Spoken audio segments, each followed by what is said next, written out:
Il-Ministru għal-Fondi Ewropej Stefan Tħabbar ħabbar li fil-jiem li ġejjin se jibdew xogħlijiet ta' restawr ta' 5 pitturi storiċi tal-Via Sagra fil-Knisja Parrokjali ta' Marija Bambina fil-NAXXAR.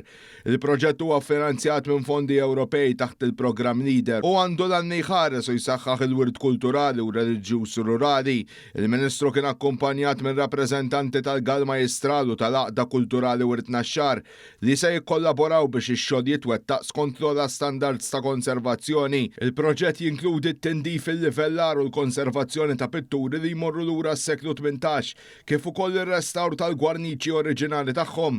L-intervent se jsir minn professjonisti sabiex tinżamm l-awtentiċità u l-integrità storika tax-xogħlijiet, kif ukoll ir-restawr tal-gwarniċi oriġinali tagħhom. L-intervent se jsir minn professjonisti sabiex tinżamm l-awtentiċità u l-integrità storika tax-xogħlijiet. Il-Parroċċja Tan-Naxxar qiegħda tibbenefika minn fondi li permezz tagħhom se jkun qed isir restawr fuq kwadri tal-Via Sagra li għandhom valur artistiku kbir. Dan huwa mod kif fondi tal-Unjoni Ewropea permezz tal-Gall Majestral se nkomplu ninvestuhom biex nagħmlu l-ħarsien tal-wilt kulturali u reliġjuż ta' pajjiżna. Inkomplu ninvestu fil-lokalitajiet tagħna biex inkomplu nsebħu dak li ħallejn isir.